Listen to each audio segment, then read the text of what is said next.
हरे कृष्णा।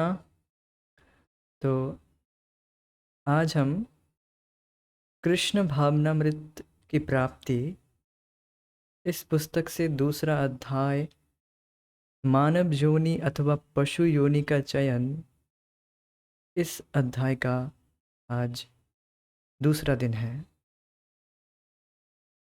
आज हम चर्चा करेंगे कि भगवत गीता के पूर्ण ज्ञान को किस प्रमाण के आधार पर स्वीकार किया जाना चाहिए, और दूसरा विषय है किसके द्वारा प्राप्त किया जाना चाहिए। तीसरा, एवं कौन इसे समझ सकता है। प्रश्न समझ लिए।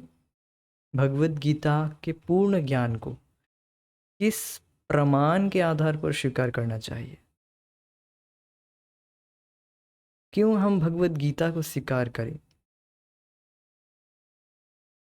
और दूसरा विषय क्या है कि किसके द्वारा प्राप्त किया जाना चाहिए। तीसरा है एवं कौन इसे समझ सकता है। हम आगे बढ़ते हैं। तो ये जो टॉपिक मैंने बताया है, ये तो इसका उत्तर आप जो हम पढ़ेंगे आज के दिन उसमें मिल जाएगा। साथ ही साथ आपको और भी बहुत सारे नॉलेज मिलेंगे।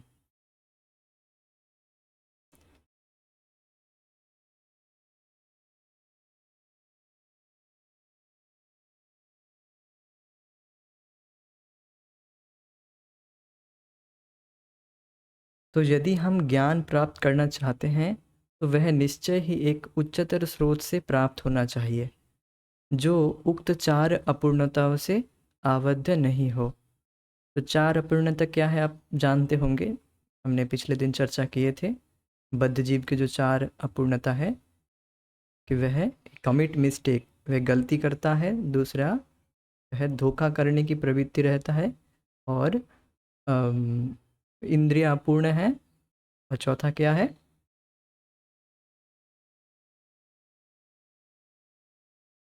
याद नहीं है?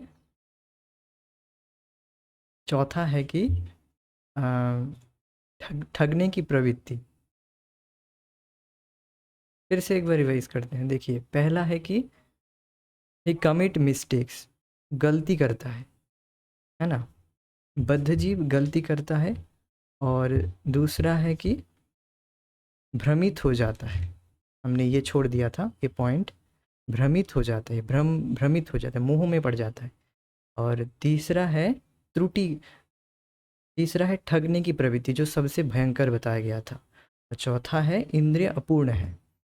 तो जैसे कि अभी मुझे भी उतना याद नहीं आ रहा था क्या। तो इंद्रिय अपूर्ण है, बुद्धि भी कम है, याद नहीं आ रहा था।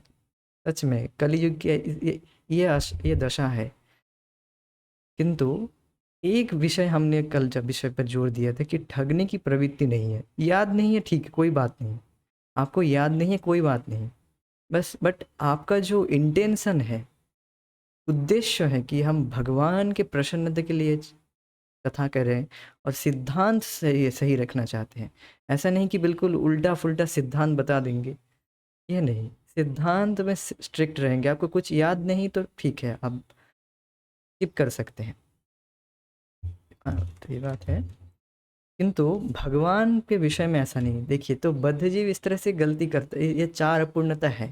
किंतु भगवत गीता ये पूर्ण ज्ञान है, किस आधार पर हम ग्रहण करते हैं, क्योंकि इसका स्रोत जो है वह स्वयं भगवान श्री कृष्ण है, जो कि पूर्ण है, जो कि चार, जो कि बद्ध तो छोड़िए, वह परिपूर्ण है पूरी तरह से।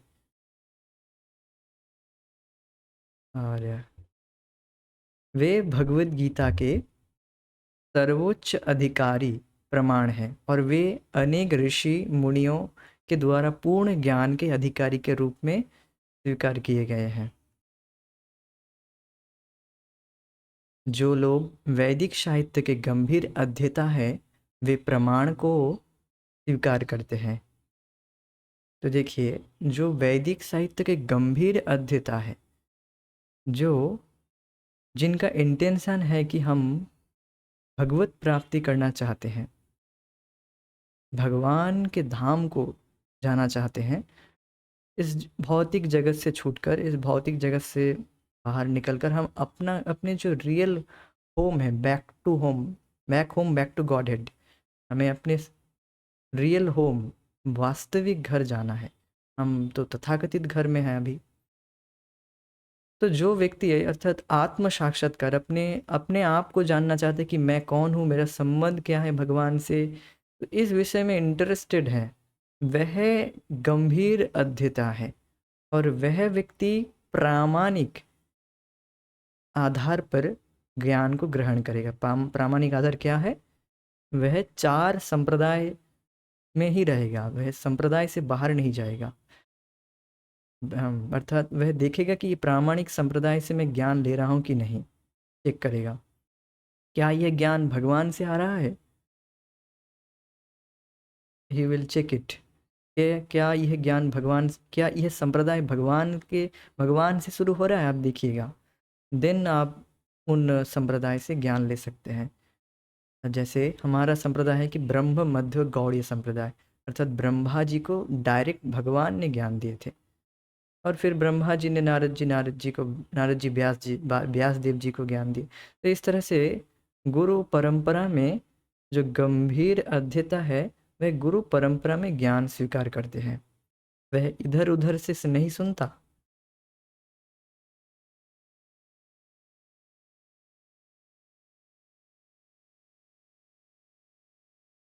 वैदिक knowledge is meant to transform character. Vedic knowledge, जो वैदिक ज्ञान है, वह अपने चरित्रों को परिवर्तन करने के लिए है। आप में कोई परिवर्तन ही नहीं आया, फिर इस ज्ञान का क्या, इस ज्ञान को ग्रहण करने का, इस ज्ञान को लाभ करने का क्या अर्थ हुआ?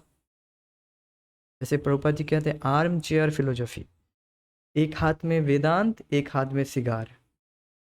तो वेदांत पढ़ने का क्या अर्थ हुआ? आप में अगर कोई परिवर्तन ही नहीं आया, तो बस ये दिखावा है। बेसिकली वेद पढ़ने का उद्देश्य यह है कि व्यक्ति अपने चरित्र में परिवर्तन लाए, अपने कैरेक्टर में चेंजेस लाए। और जो इस तरह से एक हाथ में वेदांत, एक हाथ में सिगार, इस तरह के व्यक्ति केवल ज्ञान के लिए पढ़ते हैं, केवल दिखावा के लिए, चरित्र में कोई परिवर्तन नहीं आता है। ऐसे देखा जाता है। गीता का पाठ कर रहे हैं पूरा, हाँ पूरा गीता का पाठ कर लिए, फिर अरे गला सूख रहा है, थोड़ा थोड़ा गला सूख रहा है, अब कुछ बीड़ी वगैरह दो। ऐसे देखा जाता है। गीता का पाठ कर लिए, फिर गला सूख रहा है तो बीड़ी पीते हैं। तो फिर गीता का पाठ करने का क्या अर्थ हुआ? हाँ, ऐसे देखा जाता है। कथावाचक कथा करता है, फिर कुछ देर के लिए बाहर जाता है। अरे क्या हुआ? अरे गला सूख रहा था। गला सूख रहा तो पानी है ना, पानी पीना चाहिए। नहीं, पानी से नहीं होता है उनको। तो इस तरह से उनका कोई भी, उनमें बिंदु मात्र भी, एक बिंदु मात्र भी परिवर्तन नहीं आता है उनके जीवन में। क्यों नहीं आता है, आप प्रश्न कर सकते हैं। क्योंकि वह व्यक्ति परंपरा से नहीं सुनता है, सटीक परंपरा से नहीं सुनता है। इसके वजह से वे, उनमें कोई परिवर्तन नहीं आता है, यह कारण है। और भी उदाहरण है, आप देख सकते हैं कि व्यक्ति संस्कृत में बीए एमए कर लेता है, तो वो व्यक्ति भगवत गीता, वेदांत सूत्र और एट्सेट्रा और सारे शास्त्र, जो बड़े बड़े शास्त्र हैं, वो सब पढ़ लिए होते हैं। किंतु उनको अगर पूछा जाए भगवान कौन है, तो नहीं बोल पाते हैं। भगवत गीता बोले कौन है, यही पूछा जाए तो नहीं बता पाएंगे, क्योंकि they are reading only for learning Sanskrit. Because क्योंकि वो पढ़ रहे हैं, क्योंकि केवल संस्कृत सीखने के लिए, उनका उद्देश्य केवल संस्कृत सीखना है, ना कि आत्म साक्षात्कार, ना कि भगवत रियलाइजेशन, ऐसा कुछ नहीं है। तो वो लोग यही समझ, वो कभी नहीं समझ पाएंगे भगवत गीता के महत्व को, भगवत गीता के सार को नहीं समझ पाएंगे। इसीलिए जो गंभीर अद्वैता है वह व्यक्ति प्रामाणिक गुरु परंपरा में जो जो ज्ञान भगवान से डायरेक्ट आ रहा है, भगवान से डायरेक्ट मीन्स ऐसा नहीं कि आपको डायरेक्ट भगवान से सुनना है। भगवान एक प्रतिनिधि को बताए, जैसे ब्रह्मा जी को अभी मैंने उदाहरण दिया, इसी तरह से गुरु शिष्य परंपरा में ज्ञान आता है। इसे किसको कहते हैं? डिसेंडिंग प्रोसेस, आरोहण आरोहण प्रोसेस, डिसेंडिंग प्रोसेस में ज्ञान आता है। और इसी डिसेंडिंग प्रोसेस अर्थात गुरु शिष्य परंपरा में ही हमें ज्ञान लेना है, कहीं इधर उधर से नहीं सुनना है। स्पिरिचुअल एक चीज़ और भी बात है, स्पिरिचुअल डिस्ट्रैक्शन। वो क्या है? वो है कि आप किसी एक परंपरा से सुन रहे हैं, किसी एक परंपरा से सुन रहे हैं, सुनते सुनते अब किसी और परंपरा से सुनने लग गए। तो ऐसा नहीं करना, ये स्पिरिचुअल डिस्ट्रैक्शन कहते हैं। आपको अगर वाकई ही प्रगति करना है, भक्ति में अपने गोल को प्राप्त करना है, भगवत प्राप्ति, तो आपको एक रेगुलर बेसिस में एक ही स्रोत से, एक ही परंपरा से आपको धीरे धीरे सुनना होगा। इस विषय में और भी एक बात है। अर्थात आप जिस ग्रंथ को पढ़ रहे हैं उसको बहुत अच्छे से ध्यान से पढ़िए और एक ही परंपरा से सुनिए। आज यहाँ से सुन लिया, काल वहाँ से, ऐसा नहीं करना है। ये बात है।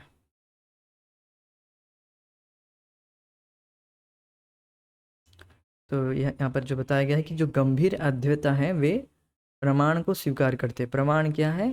कि भगवान से डायरेक्ट ज्ञान आ रहा है। ऐसा नहीं कि आज से 100 साल पहले संप्रदाय का प्रादुर्भाव हो गया, संप्रदाय उत्पन्न हो गया है, ऐसा नहीं है। ऐसे भी संप्रदाय हैं जो आज से 100 साल पहले उत्पन्न हो गए हैं, क्रिएट हो गए हैं, और अब उनका अभी बहुत बोलबाला है। उन्हीं का बहुत ज़्यादा फॉलोअर्स भी हो गया है। क्योंकि वो इंद्रिय तृप्ति को छूट दिए हैं। वहाँ पर वाकई जो जो भगवत प्राप्ति है वो नहीं है। अर्थात भगवत गीता में तो बहुत सारे इंद्रियों को नियंत्रण करना, भगवान में मन को लगाना, इसमें तो बहुत परिश्रम है, इसमें तो बहुत ज़्यादा परहेज करना होता है। जहाँ पर भी परहेज आता है अर्थात वहाँ पर ही लोग नहीं करना चाहते, उस डॉक्टर के पास नहीं जाएंगे जो डॉक्टर ज़्यादा परहेज बताते हैं, ये मत खाओ वो मत खाओ, तो उस डॉक्टर के पास नहीं जाएंगे। जो कहते हैं सब खाते रहो, ठीक है, साथ ही साथ मेरे पास आते भी रहो, सब खाते रहो, मेरे पास आते भी रहो। तो इस तरह के डॉक्टरों का देखेंगे आप, ज़्यादा बोल वाला होगा, सभी लोग उन्हीं ज़्यादातर लोग उन्हीं के पास भीड़ करेंगे, क्योंकि वहाँ पर कोई रिस्ट्रिक्शन नहीं है। सब कुछ सब खाओ, ठीक है, कोई बात नहीं, सब खाओ। और और ये भगवान, ये भजन भी अपना, ये जो मैंने मंत्र बताया गुप्त मंत्र, ये गुप्त मंत्र भी जपते रहो। तो कोई रेगुलेशन नहीं है बिल्कुल। तो यहाँ पर व्यक्ति की, यहाँ पर जो साधक है उनका कोई प्रगति नहीं होगा। होगा भी कुछ सुकृत इकट्ठा हो जाएगा, कुछ पुण्य लाभ होगा, किंतु वैसा लाभ जो रियल गोल है वो प्राप्त नहीं होगा। तो गंभीर अध्यता को इनसे बचना है। जो वाकई प्रगति करना चाहता है, ये बात है, वो देखिए जो जो वाकई ही प्रगति करना चाहता है मीन्स जो, हाँ, वह कुछ परहेज पालन करेगा। जो ठीक होना चाहता है, जैसे मैंने एक डॉक्टर से के उदाहरण दिया, जो व्यक्ति ठीक होना चाहेगा कि मैं वाकई जड़ से अपने बीमारी को ख़त्म करना चाहता हूँ, टेम्पररी नहीं, तो वह कुछ परहेज को पालन करेगा, कुछ परहेज को अपनाएगा, साथ ही साथ मेडिसिन भी लेगा। ये बात है। हम्म। तो जो गंभीर अद्वैता है वह परहेज भी ग्रहण करेगा, अर्थात जो डोंट्स में, जो भगवत गीता में नहीं करना बताया गया है, इंद्रिय तृप्ति नहीं करना है और भगवान में मन को लगाना है, डूज और डोंट्स दोनों को फॉलो करेगा। जो गंभीर अद्वैता है, उदाहरण के लिए भगवत गीता विद्वानों का प्रस्तुतिकरण नहीं है, जो बहुत शोध कार्य के बाद सामने आया हो। भगवत गीता ऐसा नहीं है कि बहुत सारे शोध कार्य के बाद आया हो। ऐसे कहते हैं, परम पूज्य राधा गोविंद महाराज कह रहे थे, अरे ये भगवत गीता तो एक व्यक्ति लिख ही नहीं सकता, जरूर 4-5 व्यक्ति मिलकर लिखा है। अरे एक व्यक्ति कैसे लिख सकता है, जरूर ऐसा हो ही नहीं सकता। तो उनको बताओ कि भगवत गीता एक व्यक्ति भगवान कृष्ण ने ही बताया है, कृष्ण ही इसको बताया है, एक व्यक्ति ने ही बताया है। तो उनका विश्वास नहीं रहता है, क्योंकि वो परंपरा से ज्ञान को प्राप्त नहीं किया है, अंड संड बताएंगे। इस तरह से यह तो पूर्ण ज्ञान है। भगवत गीता एक यह पूर्ण ज्ञान है जो भगवान श्री कृष्ण ने कुरुक्षेत्र के युद्ध स्थल में अर्जुन को सिखाया था। और गीता से हमें यह पता चलता है कि पूर्व युगों में श्री कृष्ण ने यह ज्ञान सूर्यदेव विवस्वान को दिया था।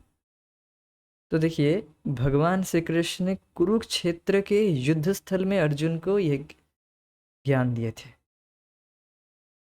युद्ध के बिगुल बज गया था दोनों तरफ के, कौरव पांडव में। बिल्कुल अर्जुन ने भी बताया कि रथम स्थापम में अच्युत, हे अच्युत आप कभी चूकते नहीं, इसलिए हे अच्युत आप मेरे रथ को दोनों सेना के बीच में रखिए,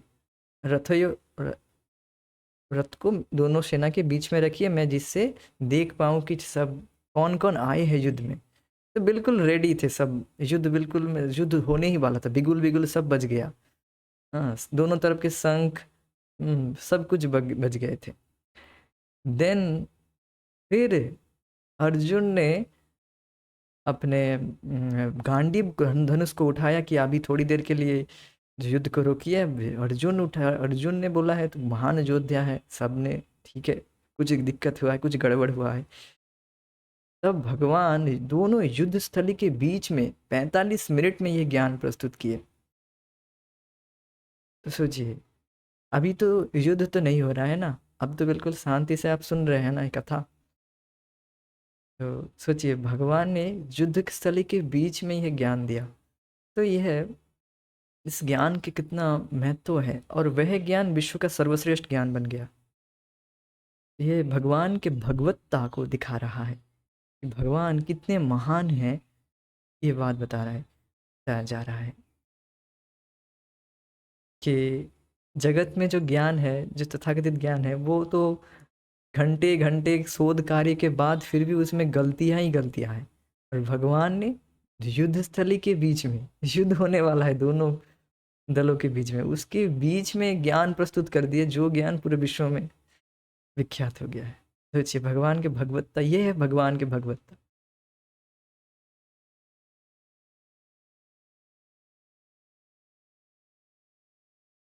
और गीता से हमें यह पता चलता है कि पूर्व युगों में श्री कृष्ण ने यह ज्ञान सूर्यदेव विवस्वान को दिया था, और अनादि काल से गुरु परंपरा से यह ज्ञान विवस्वान से लेकर आगामी पीढ़ियों को दिया जाता रहा। गुरु परंपरा क्या है? भगवान कृष्ण ने अपने प्रतिनिधि को बताया, सूर्यदेव विवस्वान को पहले, फिर सूर्यदेव विवस्वान जैसे भगवान कृष्ण ने बताया वैसे ही, वैसा ज्ञान ही अपने पुत्र मनु महाराज को बताए, जो कि मानवों के जनक है, मनु को बताए। तो विवस्वान, फिर मनु ने इक्ष्वाकु को बताया। तो ये जो ज्ञान एक दूसरे को दिया जा रहा है, जैसे भगवान चाहते थे as it is, Suryadev Vivasvan को यह ज्ञान दिया गया था, और विवस्वान ने फिर मनु को दिए। तो यहाँ पर ज्ञान इस तरह से परंपरा, इसका कहते हैं गुरु शिष्य परंपरा। यहाँ पर अपनी बुद्धि नहीं लगाए, सूर्यदेव विवस्वान अपनी बुद्धि नहीं लगाए कि अपने से ही कुछ ज्ञान, कुछ मनगणन ज्ञान अपने पुत्र मनु को दे दिए, ऐसा नहीं, भगवान से ज्ञान को प्राप्त किए। ये बात महत्वपूर्ण है। फिर वह ज्ञान मनु को दिए, मनु ने इक्ष्वाकु को।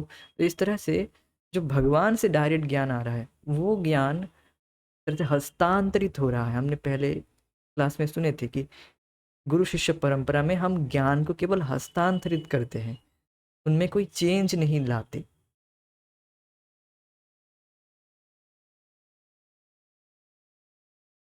पिछले क्लास में एक उदाहरण देना मैं भूल गया था कि यह ज्ञान इस तरह से होता है। ईएमओ, इलेक्ट्रॉनिक मनी ऑर्डर, आप जानते होंगे कि जो पोस्टमैन होता है वो किसी व्यक्ति जिस व्यक्ति ने इशू किया है ईएमओ, इलेक्ट्रिक मनी ऑर्डर, वो चाहे 1 लाख का हो 1 करोड़ का हो, वो पोस्टमैन उसमें एक पैसा भी नहीं लेता या एक पैसा ऐड भी नहीं करता है। वो जितना पैसा होता है वो जिस व्यक्ति को डिलीवर करना है उसको डिलीवर करता ही है और ये उसका दायित्व है। और इसी तरह से जो गुरु शिष्य परंपरा में ये ज्ञान इस तरह से बस हस्तांतरित किया जा रहा है, उसमें कोई चेंजेस नहीं लाता है व्यक्ति। तो इस पर भगवद गीता का श्लोक बताया जा रहा है, गाने का प्रयास करेंगे। इमं विवस्वते योगं प्रोक्तवान् अहमव्ययं विवस्वान् मनवे प्राह मनुरीक्ष्वाकवे ब्रवीत्। इमं विवस्वते योगं प्रोक्तवान् अहमव्ययं विवस्वान् मनवे प्राह मनुरीक्ष्वाकवे ब्रवीत्।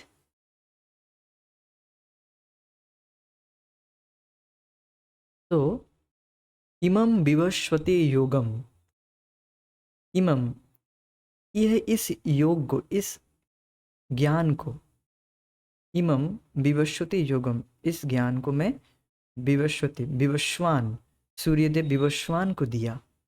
लिंग क्या है? भगवान कृष्ण अर्जुन को बता रहे हैं, हे अर्जुन तुम्हें पता है ये ज्ञान कितना महत्वपूर्ण है, ये ज्ञान मैंने सूर्यदेव को दिया था। जैसे जगत में कहते हैं तुम्हें पता है इस विषय पर चर्चा प्रधानमंत्री ने भी किया है, तो हम उस पर, क्या प्रधानमंत्री भी इस विषय पर चर्चा की है क्या, बताइए। तो हम और ध्यान से सुनना चाहते हैं। तो इस श्लोक से भगवान कृष्ण इस ज्ञान के महत्व को बता रहे हैं, ये ज्ञान कितना महत्वपूर्ण है, जो कि सूर्यदेव, जो कि क्षत्रिय वंश के, क्योंकि अर्जुन क्षत्रिय थे और जो इसीलिए, और क्षत्रियों के जो प्रशासक है, जो क्षत्रियों के राजा है, क्षत्रियों के जो स्रोत हैं, राजा है, वह सूर्यदेव विवस्वान है, जो कि पूरे भूमंडल के एक शासक प्रशासक कह सकते हैं, राजा है। तो उनको बताएं और इस तरह से इस ज्ञान के महिमा को गा रहे हैं भगवान। इमं विवस्वते योगम, ये इस ज्ञान को मैंने विवस्वान को दिया, इस योग को, इस ज्ञान, इस भक्ति योग को, इस ज्ञान भक्ति योग को मैंने विवस्वान को बताया। और प्रोक्तवान अहम अव्ययम, और जो कैसा है, जो ज्ञान कैसा है, अव्ययम। अव्यय मीन्स सनातन, इटर्नल। ये ज्ञान ऐसा नहीं कि 5000 साल पहले ही उद्भूत हुआ है, ऐसा नहीं। भगवान कृष्ण बता रहे ऐसा नहीं है, ये ज्ञान बहुत पहले मैंने सूर्यदेव को बताया, ये ज्ञान वास्तव में शाश्वत है। प्रोक्तवान मतलब बहुत अच्छे से बताया, ऐसा नहीं कि केवल शॉर्ट में बता दिया, ऐसा नहीं, अच्छे से प्रोक्तवान, अच्छे से बताया। विवस्वान मनवे प्राह, और विवस्वान ने दिन मनु को, प्राहा मतलब बहुत अच्छे से बोला, अच्छे से समझकर एज इट इज यथारूप प्रस्तुत किया। मनुर इक्ष्वा कवे ब्रवीत, और मनु महाराज ने अपने पुत्र इक्ष्वाकु को अब्रवीत, इस ज्ञान को कहा। श्री भगवान ने कहा मैंने इस अविनाशी योग का उपदेश सूर्यदेव विवस्वान को दिया था। विवस्वान ने इसकी शिक्षा मानव जाति के पिता मनु को तथा मनु ने फिर इक्ष्वाकु को दी थी। तो तो इक्ष्वाकु, मनु, इक्ष्वाकु त्रेता युग के हैं, त्रेता युग में ये ज्ञान दिए थे। तो ये इस तरह से बता रहे हैं कि यह ज्ञान केवल 5000 साल पहले उत्पन्न नहीं हुआ, मैंने यह ज्ञान त्रेता युग में भी बताए थे।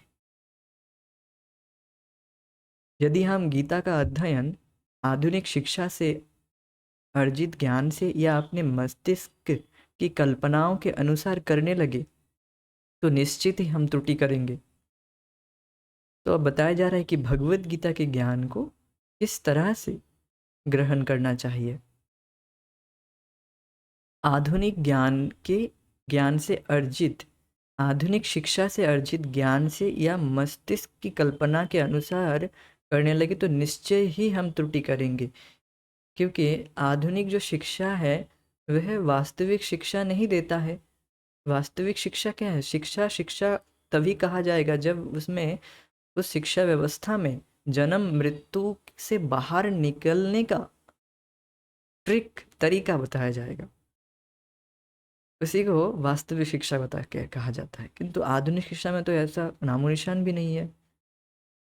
तो इस तरह से आधुनिक शिक्षा के आधार पर अगर हम अपनी बुद्धि से विचार करें, अरे ऐसे कैसे संभव, वैसे कैसे संभव, ये ऐसे अपने अपने बुद्धि से विचार करने लग गए तो हम नहीं समझ पाएंगे। तो आप कह सकते हैं अच्छा, तो देखिए ऐसा क्यों कह रहे हैं, क्योंकि प्रभुपाद जी ऐसा क्यों कह रहे हैं आप नहीं समझ सकते, क्योंकि जो सूर्य देव हैं, सोचिए देवताओं की बुद्धि कितना महान होगा, कितना ज़्यादा होगा, और उसमें से भी सूर्य देव जो कि सर्वश्रेष्ठ हैं उनमें से, तो सूर्य देव की बुद्धि कितनी प्रखर होगी। जो सूर्य देव पूरे जगत को प्रकाशित कर रहा है, उन सूर्य देव को भगवान ने अपनी गीता के ज्ञान से प्रकाशित किया। जो सूर्य देव पूरे जगत को अंधकार से प्रकाशित करता है अपने प्रकाश से, उन सूर्य देव को भी उनके अज्ञान के अंधकार को दूरीभूत करने के लिए भगवान भगवत गीता के प्रकाश से प्रकाशित किया। समझ रहे हैं कितना महत्वपूर्ण है ये ज्ञान। अर्थात सूर्य देव के पास भी ये कैपेसिटी नहीं है, ये क्षमता नहीं है कि इस अपने मन से वो ज्ञान प्रस्तुत कर दे। उनको भी भगवान से सुनना पड़ता है, उनको भी भगवत गीता के ज्ञान की ज़रूरत है। प्रभुपाद जी कहते हैं हर प्रशासक को, जो भी प्रशासक है, जो भी देश चला रहे हैं, सबको भगवत गीता पढ़नी चाहिए। और यहाँ वहाँ से नहीं, गुरु परंपरा से, जैसे भगवान ने बताया है वैसे उस इंटेंशन से हमें सुनना है, ये बात है। और अपनी बुद्धि नहीं लगानी है। अपनी बुद्धि लगानी मतलब समझ रहे हैं कि आप अपने बुद्धि से कोई ज्ञान प्रस्तुत नहीं कर सकते, आपको बुद्धि से समझना होगा भगवत गीता को। किंतु जैसे भगवान बता रहे हैं, जैसे मैं अभी कुछ बता रहा हूँ, आप बुद्धि से उसको कैच कर रहे हैं, वो ठीक है, किंतु आपको अपने बुद्धि से अपने मन से कोई सिद्धांत प्रस्तुत नहीं करना है। सिद्धांत आपको भगवत गीता शास्त्र के आधार पर ही सुनना है और यथावत प्रस्तुत करना है, ये बात है। भगवत गीता को इस प्रकार से समझ पाना संभव नहीं है। किस प्रकार से? अपने मस्तिष्क के, अपने शुष्क तर्क से आप नहीं समझ पाएंगे। इसके लिए सावधानी पूर्वक अर्जुन के पदचिन्ह का अनुसरण करना आवश्यक है। अब बताया जा रहा है कि भगवत गीता को हम कैसे ग्रहण कर सकते हैं, कैसे अपने जीवन में उतार सकते हैं, कैसे इस रहस्य को हम सीख सकते हैं, जान सकते हैं। कैसे? अर्जुन के पदचिन्हों का अनुसरण करना आवश्यक है। आवश्यक है, चाहिए नहीं, आवश्यक है। पूर्व युगों में मनगढ़ंत व्याख्याओं और कपोल कल्पनाओं के कारण गीता का वास्तविक तात्पर्य लुप्त हो गया, प्राय लुप्त हो गया है। इसलिए श्री कृष्ण ने अर्जुन को उपदेश देकर उन्हें पुनर्स्थापित किया। एवं परंपरा प्राप्तम इमं राजर्षयो विदो कालेनः महता योगो नष्ट परंतप। एवं परंपरा प्राप्तम इमं राजर्षयो विदो कालेनेह महता योगो नष्ट परंतप। स एवायं मया तेद्य योगः प्रोक्त पुरातन भक्तोषि में सखा चेति रहस्यम हि उत्तमम स एवायं मया तेद्य योगः प्रोक्त पुरातन भक्तोषि में सखा चेति रहस्यम हि उत्तमम। तो एवं परंपरा प्राप्तम इमं राजर्षयो विदु, इस तरह से परंपरा से प्राप्त होकर राजर्षियों ने, राजा प्लस ऋषि, सब राजा भी थे और ऋषि भी थे, इस तरह से विदु ज्ञान को प्राप्त किया। किंतु सकालिनः महता, महान काल, बहुत समय, काल के प्रभाव से बहुत महान समय बीत जाने की वजह से योग नष्ट परंतप, प्राय प्राय ये जो योग है, ये जो ज्ञान है, ये प्राय नष्ट हो गया है। तो इसलिए स एवायम मया तेद्य, तो इसलिए अब मैं, मेरे द्वारा यह ज्ञान तुम्हें फिर से बताया जा रहा है। योगो प्रोक्त पुरातन, क्यों बताया जा रहा है, क्यों मैं तुम्हें बता रहा हूँ? क्योंकि तुम भक्तों सी में सखा चेती, तुम मेरे भक्त हो और सखा हो, प्रिय मित्र हो, इसलिए यह रहस्य तुमसे ही, इसलिए रहस्यम ही उत्तमम, ये उत्तम एक गुह्य रहस्य मैं तुमको ही बता रहा हूँ।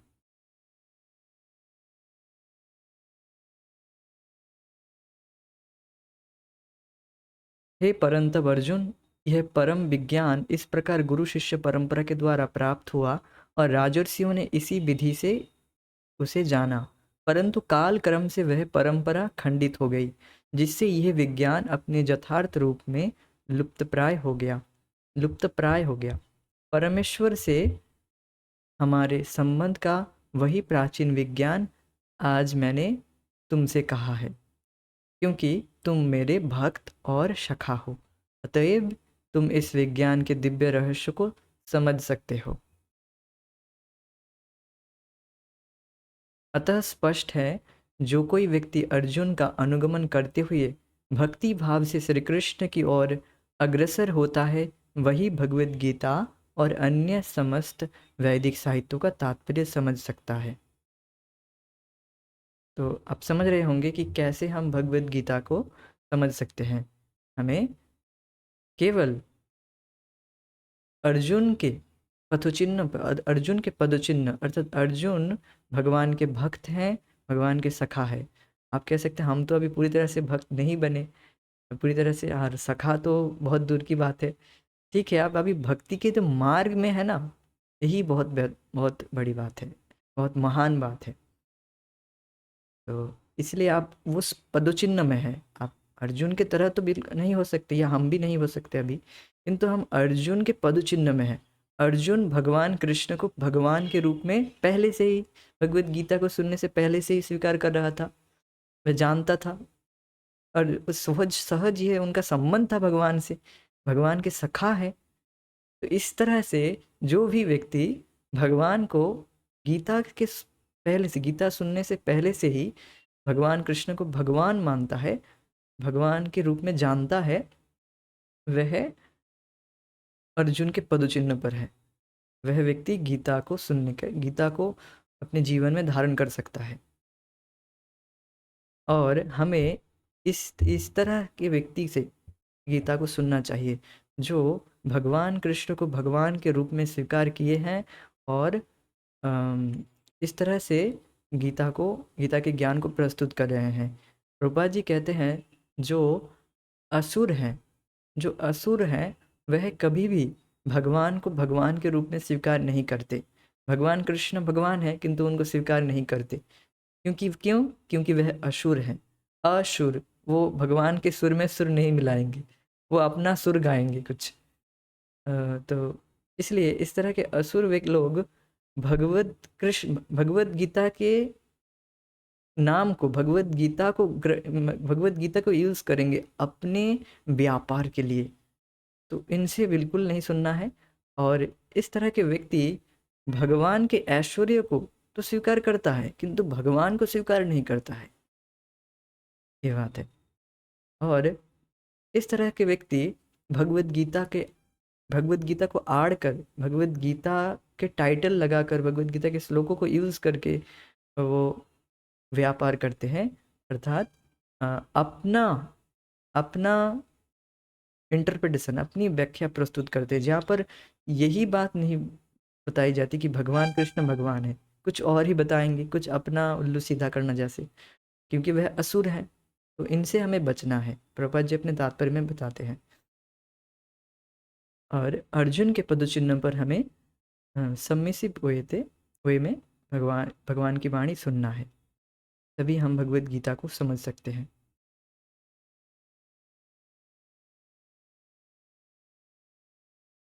तो आज हम यहीं पर रुकेंगे, आगे की चर्चा हम आगे करेंगे। Thank you so much, thank you for joining. Hare Krishna, जय श्रील प्रभुपाद, निताय गौर प्रेमानंदे, हरि हरि। कोई प्रश्न है तो देख पूछ सकते हैं।